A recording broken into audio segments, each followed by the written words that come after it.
What is happening, and J Gaming Dude here, and this time I'm going to be talking about Masamune-Kun no Revenge, the sort of ONA that we got as a result of, when did this release, this OAD? Hold on, give me a sec. Okay, released in 2018, which was way after the actual show aired. When did the actual show air? Hold on. I really should have read this aloud, I think. Like, double checked all of it before actually recording. 2017. Winter 2017. Jesus. Anyway, that's besides the point. So yeah, the original show. The original show aired in 2017. We got this OAD in 2018, and I never bothered to go back and watch it. So guess what? Because the show's getting a second season, I went back and watched it in preparation for season 2. Get used to the characters again. Get used to who the main character is, who's an absolute twat. And I mean that in a good way, because he still is more interesting than most isekai protagonists, and I'm going to be docking on isekais pretty hard this week, so there's going to be that. I'm looking forward to season 2. I thought that season 1 was okay, didn't remember much about it, watched this and I was like, actually, you know what? I think maybe season 2 might actually be pretty good. But essentially, this OAD splits apart 3 different plots, 3 different stories, that covers the whole sort of 23-minute runtime, where the first one is about how Masamune, the main character, arrives home and his mom is pretty much like so short that like she's a lolly, alright, like even though she's like 40 years old, and so he mistakes his cousin for his mom instead. And then his mom runs in and then realizes, oh crap, they look exactly the same. And then the auntie comes in, who's also like kind of short, and like pretty much they all look exactly the same if they wore the same outfit. And he kind of just confused a lot of them, and it just kind of led to some level of shenanigans there. The second plot point was about Aki, who is kind of like the main girl that ditched the main character after, said no to him because he was like, a little bit of a topster back in the day when they were kids.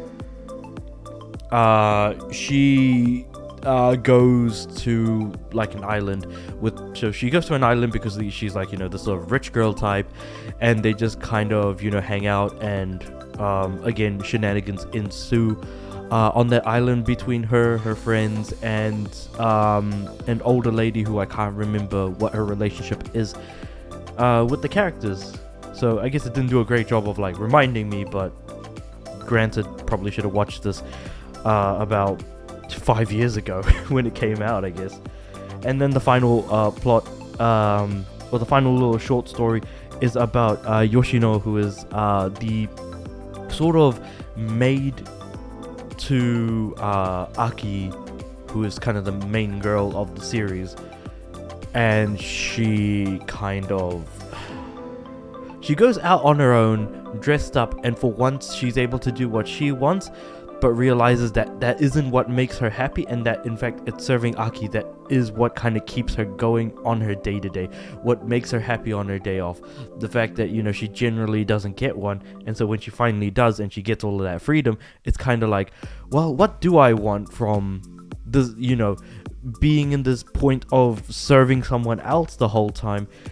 How do I make myself happy in that sense? And I thought that was probably that third one was probably the most interesting of the lot.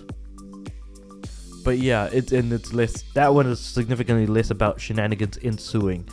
So over and all, it's a hodgepodge and a mashup of a few different things. When it comes to OADs and OVAs, the assumption is you've seen the series before watching it, so I won't actually cover whether or not they make the character, introduce characters appropriately, have an overlying plot across multiple episodes, because at the end of the day, this is 3 plots within a singular 23-minute episode. So there really isn't much in the way of interconnecting story. So this is kind of really just going to be thought of as 3 shorts put together in a single anthology, if you will. And I mean, For an anthology, it is genuinely entertaining. The animation style actually still looks good despite it being, made and released in 2018. So, if nothing else, it holds up. Due to my forgetfulness, the main character is still an absolute twat that I don't think has or will actually change. And at the end of the day, it is a fun time to shut your brain off and just sit there and kind of just watch. There really isn't anything more to it. It isn't particularly deep in any meaningful way. Again, this is pretty much a shallow romance series about the main character pretty much trying to get back at the main girl who kind of, said no to him because he was a little bit of a chubster, which there is a bit of a reference to that in the second plot, yeah. So yeah, at the end of the day, it's a fun time for what it's worth. I couldn't give it anything higher than a 7, so I'm either leaning between a 6 or a 7. Do I think it's okay or do I think it's good? And I'm leaning towards giving it a 7. I think that it is good, because that's kind of what I thought of the main series. I think it captures what the main series does well and keeps it going despite me not remembering much from it. But if nothing else, if this is what I'm going to be expecting from season 2, then I am very much looking forward to it. And if not, then I wonder how the series is going to change moving forward. So yeah, those were my thoughts on Masamune-Kun no Revenge, pretty much the OVA that's got the 3 mini stories in it. Let me know what you guys thought if you have seen the OVA, whether it be 5 years ago or now, in preparation for season 2. And what is your history on the series? Did you guys really think that this series was going to get a second season, like how I absolutely did not think it would? And yeah, just sort of share your thoughts on other rom-com shows that have really either done you good, done you wrong, or just anything and everything in between. Like the video if you've made it this far. You might as well, because it would be nice to actually check to see how many people have liked it, which is like how many people have actually made it this far watching the video, because it'd be nice to know. And subscribe. I mean, it would be of course nice for people to watch to subscribe, because like 99% of the people that watch aren't actually subscribed. And on top of that, I'd like my videos to reach more people, see who else is interested in this show that, again, I don't expect anyone to like nor be interested in. But yeah, with all that said and done, I'll see you guys next time.